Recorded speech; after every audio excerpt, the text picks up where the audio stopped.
കേവലം 4 വിജയങ്ങൾ കൊണ്ട് തന്നെ ഒരു ഓൾ ഇന്ത്യ ലെവൽ കപ്പ് സ്വന്തമാക്കാം എന്നുള്ളതാണ് സൂപ്പർ കപ്പിന്റെ ഏറ്റവും വലിയ പ്രത്യേകത. അതിനോടൊപ്പം തന്നെ മറ്റൊരു കാര്യം കൂടി ഓൾ ഇന്ത്യ ഫുട്ബോൾ ഫെഡറേഷന്റെ സൈഡിൽ നിന്ന് വ്യക്തത വന്നിട്ടുണ്ട്. എന്താണെന്ന് വെച്ചാൽ എത്ര വിദേശ താരങ്ങളെ ഫീൽഡിൽ ഇറക്കാം എന്നതിനെ സംബന്ധിച്ചുള്ള അന്തിമ തീരുമാനം വന്നിട്ടുണ്ട്. ഇന്ത്യൻ സൂപ്പർ ലീഗിലേക്ക് വരുമ്പോൾ ഏതൊക്കെ സൂപ്പർ താരങ്ങളെ കളത്തിലിറക്കാം എന്നുള്ളതാണ് എല്ലാ ക്ലബ്ബുകളുടെയും ഏറ്റവും പ്രധാനപ്പെട്ട ആശങ്കകളിലൊന്ന്. പക്ഷേ ഇത്തവണ അത്തരത്തിലുള്ള ആശങ്കകളൊന്നും വേണ്ട. 6 വിദേശ താരങ്ങളെ കളത്തിലിറക്കാം എന്നാണ് ഓൾ ഇന്ത്യ ഫുട്ബോൾ ഫെഡറേഷന്റെ തീരുമാനം സൂപ്പർ കപ്പിനെ സംബന്ധിച്ചിടത്തോളം. അതുകൂടാതെ മത്സരത്തിനെ കുറച്ചുകൂടി സ്പൈസ് അപ്പ് ആക്കാനുള്ള മറ്റൊരു പരിഷ്കാരം കൂടി കൊണ്ടുവരുന്നുണ്ട്. എന്താണെന്ന് വെച്ചാൽ റെഗുലർ ടൈം അവസാനിച്ചതിന് ശേഷം there is no extra time.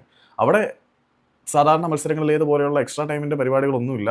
Regular time കഴിഞ്ഞാൽ നേരിട്ട് ഡയറക്റ്റ് പെനാൽറ്റി സ്പോട്ട് കിക്കിലേക്ക് കാര്യങ്ങൾ പോവുകയാണ് എന്നുള്ളത് കൊണ്ട് തന്നെ കുറച്ച് എരിവും പുളിയും പകർന്ന ആവേശകരമായിട്ടുള്ള ഒരു ടൂർണമെൻറ്റ് തന്നെ ആയിരിക്കും സൂപ്പർ കപ്പ് എന്ന് പ്രതീക്ഷിക്കാം. കാരണം 6 വിദേശ താരങ്ങളെ ഒരുമിച്ച് കളത്തിലിറക്കാൻ പറ്റുന്നുണ്ട് എന്നുള്ളത് തന്നെ സൂപ്പർ താരങ്ങളുടെ ഒരു സംഗമ ഭൂമിയായി മത്സരം മാറും എന്ന കാര്യത്തിൽ യാതൊരു സംശയമൊന്നുമില്ല.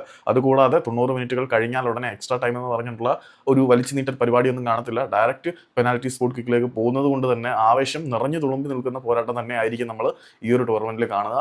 മൊത്തം നോക്കൌട്ട് മത്സരങ്ങളായതുകൊണ്ട് തന്നെ എല്ലാ മത്സരങ്ങളും വിജയിക്കുക എന്നത് തന്നെയാണ് എല്ലാവരുടെയും ലക്ഷ്യം.